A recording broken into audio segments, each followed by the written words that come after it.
अध्ययन का क्लास 4 का लेसन नंबर 11 पढ़ेंगे, जिसका नाम है मानव संसाधन, ह्यूमन रिसोर्स। तो आइए प्यारे बच्चों शुरू करते हैं। किसी देश में निवास करने वाली जनसंख्या को उस देश का मानव संसाधन कहते हैं। किसे कहते हैं प्यारे बच्चों? मानव संसाधन। किसी देश में निवास करने वाली जनसंख्या को हम मानव संसाधन कहते हैं। हमारे देश प्राकृतिक संसाधनों में समृद्ध है। प्राकृतिक संसाधनों का सदुपयोग मानव संसाधन द्वारा ही संभव है, अर्थात प्राकृतिक संसाधनों को केवल मानव संसाधन ही उपयोग करके उसे संभव बनाते हैं। आधुनिक युग के मानव ने अपनी बुद्धि कौशल से प्राकृतिक संसाधनों का समुचित उपयोग करके अपना तथा अपने देश का विकास किया है। अर्थात आधुनिक युग के मानव ने अपनी बुद्धि के कौशल विकास से प्राकृतिक संसाधनों का समुचित उपयोग करके अपने देश को तथा खुद को आगे विकास के क्रम में जारी रखा है। मानव संसाधन का अर्थ है किसी देश की जनसंख्या, शिक्षा और उत्तम स्वास्थ्य। तो प्यारे बच्चों, मानव संसाधन का क्या अर्थ है?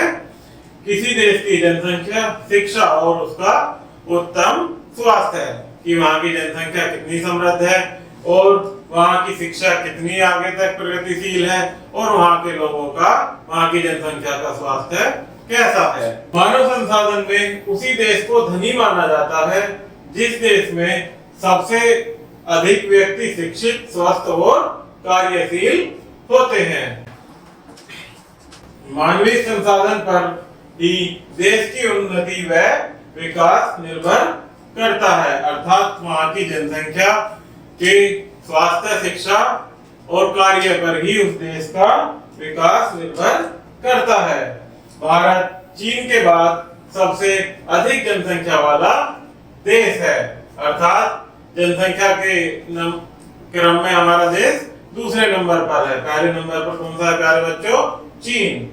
सन 2001 की जनगणना के अनुसार भारत की कुल जनसंख्या लगभग 102 करोड़ 70 लाख थी। तो प्यारे बच्चों, 2011 की जनगणना के अनुसार हमारे देश की जनसंख्या कितनी थी? लगभग 102 करोड़ और 70 लाख। निम्नलिखित तालिका के अनुसार 1951 से 2001 तक की जनसंख्या के आंकड़े देखिए। तो ये तालिका दी गई है प्यारे बच्चों, इसमें 1951 से 2000 तक की जनसंख्या के आंकड़े दिए गए हैं। अर्थात 1951 में 36 करोड़ थी, 1961 में 46 करोड़, 1971 में 55 करोड़, 1981 में 68 करोड़, 1991 में 84 करोड़ और 2001 में लगभग 102 करोड़ हमारे देश की जनसंख्या थी। भारत में जनसंख्या का वितरण।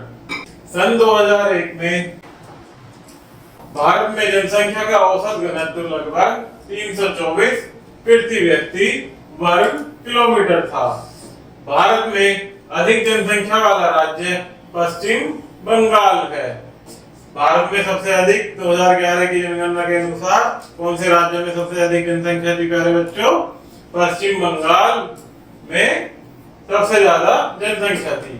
वहाँ जनसंख्या का औसत घनत्व 324 व्यक्ति प्रति वर्ग किलोमीटर है। अन्य अधिक जनसंख्या वाले राज्य हैं उत्तर प्रदेश, केरल, तमिलनाडु, बिहार तथा महाराष्ट्र। उत्तर प्रदेश की जनसंख्या लगभग 17 करोड़ है। तो कितनी है प्यारे बच्चों? 2001 की जनगणना के अनुसार उत्तर प्रदेश की जनसंख्या 17 करोड़। स्वतंत्रता के पश्चात हमारी जनसंख्या में काफी तेजी से वृद्धि हुई है। हमारी सरकार ने किसानों को उन्नत बीज, रासायनिक खाद, आधुनिक तकनीकी मुहैया कराकर कृषि में काफी उन्नति की है। शिक्षा के क्षेत्र में भी उन्नति हुई है, अर्थात कृषि के साथ साथ शिक्षा के क्षेत्र में भी हमारे देश में उन्नति हुई है। स्वतंत्रता के समय साक्षरता दर केवल 14% थी, लेकिन 2004 में यह 70% हो गई थी। अर्थात जो हमारे देश में जो पढ़े लिखे लोगों की संख्या 2004 में कितनी हो गई थी प्यारे बच्चों? 70%, जो कि स्वतंत्रता के समय केवल 14% थी। चिकित्सा सुविधाओं में काफी विकास हुआ है। टीकाकरण द्वारा बाल मृत्यु व बाल रोग दर में काफी कमी आई है। जनसंख्या पर नियंत्रण रखने के लिए परिवार कल्याण कार्यक्रम चलाया गया है। अर्थात हमारे देश में स्वतंत्रता के पश्चात बाल रोग व बाल रोग के साथ साथ जनसंख्या नियंत्रण पर भी काफी अच्छे कार्यक्रम चलाए गए हैं।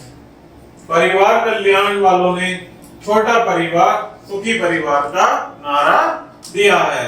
अर्थात किसने दिया है छोटा परिवार सुखी परिवार का नारा? परिवार कल्याण ने। यातायात एवं संचार के साधनों में भी काफी विकास हुआ है। अनेक गांवों में स्कूल, चिकित्सालय, डाकघर, टेलीफोन, बिजली तथा पानी आदि की सुविधाएं हो गई हैं। इतनी उन्नति व विकास होने के बाद भी भारतीय मानव संसाधन पूर्णतः विकसित नहीं है। अभी भी यहाँ अनेक समस्याएं हैं। तो प्यारे बच्चों, इतना अधिक विकास होने के बाद भी स्वतंत्रता प्राप्ति के पश्चात भी अनेकों समस्याएं बाकी हैं। तो वो कौन कौन सी समस्याएं प्यारे बच्चों, उन पर नजर डालेंगे। नंबर 1, जनसंख्या वृद्धि के कारण बेरोजगारी सबसे बड़ी समस्या है। अर्थात कोई कार्य न मिलना सबसे बड़ी अर्थात बेरोजगारी की समस्या है। आज अनेक शिक्षित लोग भी बेरोजगार हैं। भारत की लगभग 1/4 जनसंख्या गरीबी रेखा से नीचे है। इन गरीब परिवारों को समुचित भोजन, आवास, शिक्षा तथा इलाज नहीं मिल पाता। अर्थात गरीब होने के कारण ये लोग इन सब सुविधाओं से वंचित रह जाते हैं।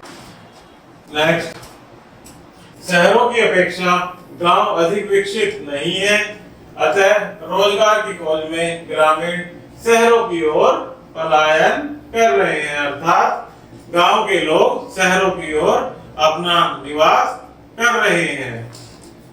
शहरों की जनसंख्या में तीव्र गति से वृद्धि हो रही है। यहाँ आवास की गंभीर समस्या हो गई है। अर्थात जब ग्रामीण क्षेत्र के लोग शहर में जाकर रहने लगेंगे तो वहाँ क्या क्या समस्या उत्पन्न हो जाएगी?